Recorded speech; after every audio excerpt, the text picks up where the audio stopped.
3 copies of Treasure Cruise in his list. Okay, that is something that we don't see very much. 1 copy of Murderer's Cut. These decks often have, you know, 4 copies of Murderer's Cut, 3 copies of Murderer's Cut, so you can definitely afford the delving. It's just whether or not you'd rather a removal spell or a card drawer. Robert, and I think this is why Glenn is playing against Robert, who is 6-0-1, which is why Glenn doesn't get to draw this round. Yeah. That would explain it, because Robert's still in a position to, at best, have to win in and cross his fingers next round. Recap, we are here on game 3. Glenn with an Anafenza. So we're going to recap. He is going to Thoughtseize Robert. Robert just has a basic forest in place. That's going to miss. Robert with 4 lands in play, a basic forest in hand, and 2 Sylvan Caryatids in play. So just mana on his side. On Glenn's side, he has a Sylvan Caryatid, a Satyr Wayfinder that has found a land, and only 3 lands in play. But Glenn on what appears to be empty after the fact. And top deck from Robert is huge. It's Sidisi, Brood Tyrant. That's going to mill him for 3. Whip of Erebos land and Hornet Queen. The 3rd one is a creature, so Robert will get a 2/2 zombie out of it.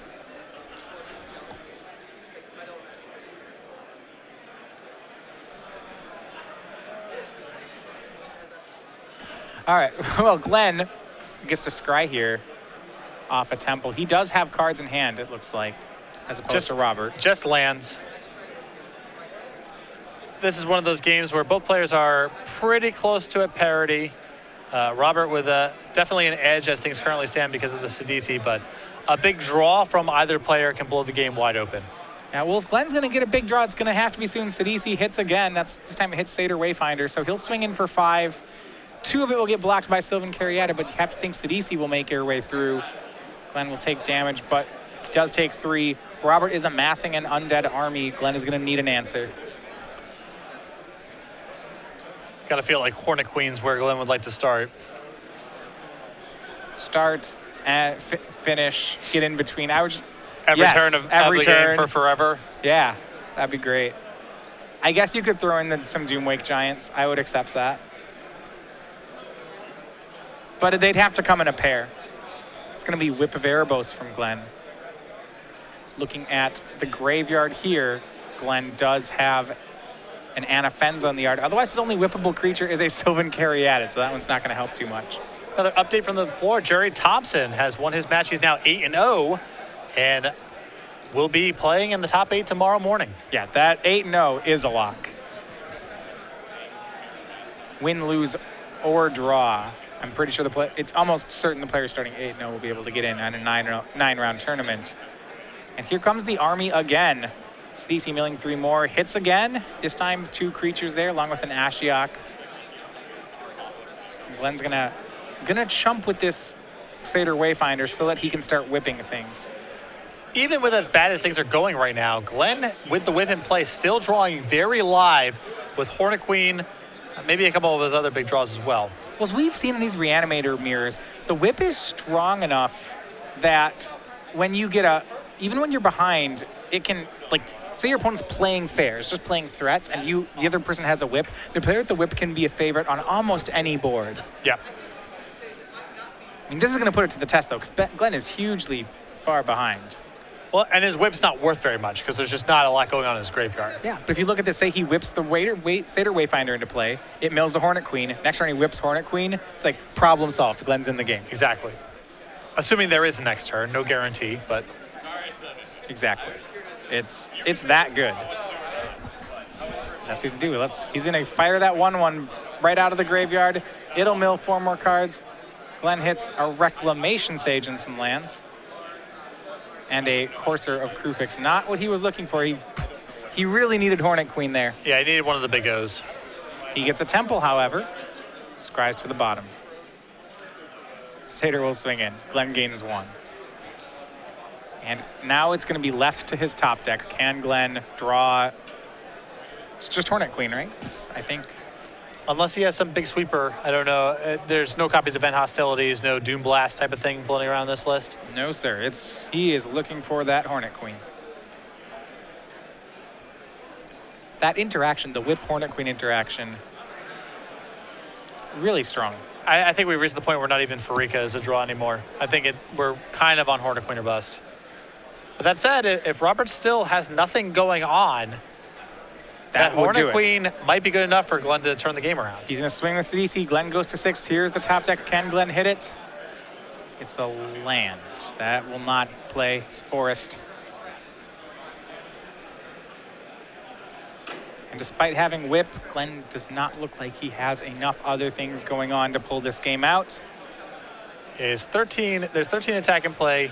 The Caryatid absorbs 3, so that's 10. Even if he gets back a Reclamation Stage and gains 2, or a Courser gains 2 plus 1 from a trigger, that does not allow Glenn to survive. What about Anafenza gaining 4?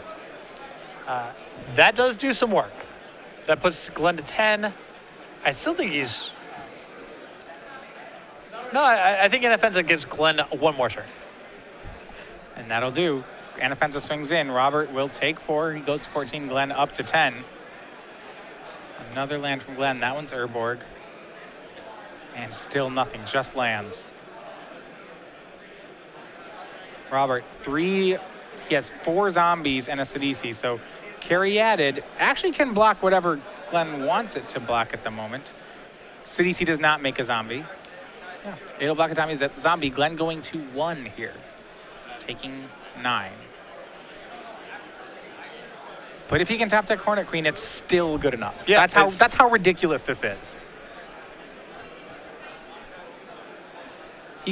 And it's another copy of Whip of Erebos. That I think he's reached his last freebie.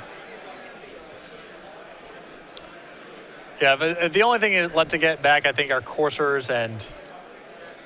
There's a Doom Oh, never mind. Wait, he has Doom Make. Whoa, hold on. He has Doom Make Giant. He can cast the second whip from hand here.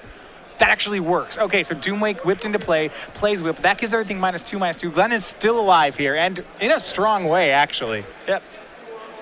Doom Wake Giant swings. Glenn's gonna gain 4. Goes up to 5. He's got a Caryatid to block here. He's not facing lethal this turn. So you're saying there's a chance. So I'm saying there's a chance. Here comes the DC, back to work. It starts milling creatures again. Another zombie for Robert. Whip is just that good here. This is ridiculous that he's still alive. Yeah. Glenn's drawn nothing.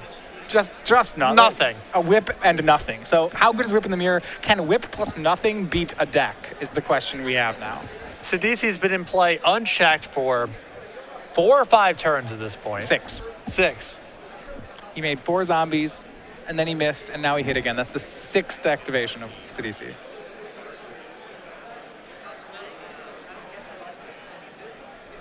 You have to think, Glenn's got a shot. And now at this point, what is Robert contemplating? And down to 2 on the attack. Glenn with a crack in the knuckles. He knows he's still alive and kicking in this game. A Hornet Queen will do it. A Siege Rhino might even do it. It locks up the ground. Robert can't attack. Yeah, I think a Siege Rhino is fine now. Now that all the zombies are gone. And it's Satyr Wayfinder. See Glenn, hoping for a good. He's got a ton of good cards to find here. What can he mill? Siege Rhino will be good. I mean, obviously Hornet Queen is what he wants. And there she is. At long last, the Queen has arrived. And what a comeback. My goodness. If this sticks, and I think it will. Yeah, this is just a testament to the power level of Whip in this matchup. I mean, Glenn's had nothing going for so long. Here we go. Hornet Queen swings in. Satyr Wayfinder cannot.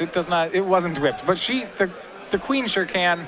She swings in for 2. Robert will go down to 9. Glenn up to 4. But more importantly, he has 4 1/1 Death Touchers.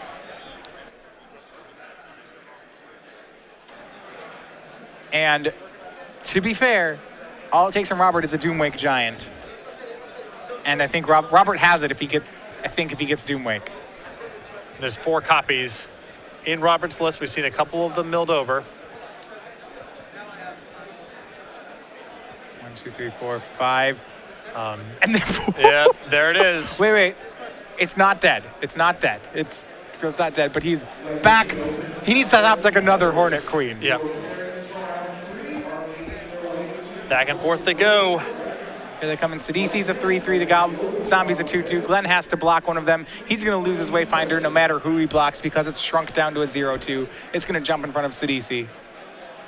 Probably.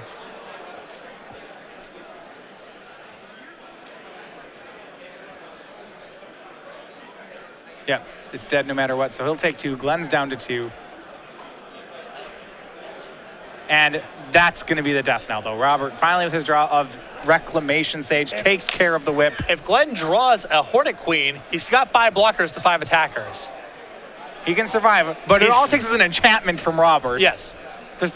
And there you have it. Yeah. Valiantly fought by Mr. Jones, but he does fall to 7-1. Robert Hunsaker, 7 wins, 1 draw. He's got to hope it's good enough for top 8, but there's still question marks. Yeah, Glenn is going to be in win-in territory next round. Robert, it depends on the standings here. This win, of course, will be very good for his tiebreakers, as Glenn, I believe, was the first overall in standings going into this round. We'll just have to see how the math looks because there's going to be a lot of fuzziness at the top of the standings, and we predict that it's going to require really competitive records to make the top 8. So it's possible X 0-2 may not be good for Robert. He may be in a position to have to play next round.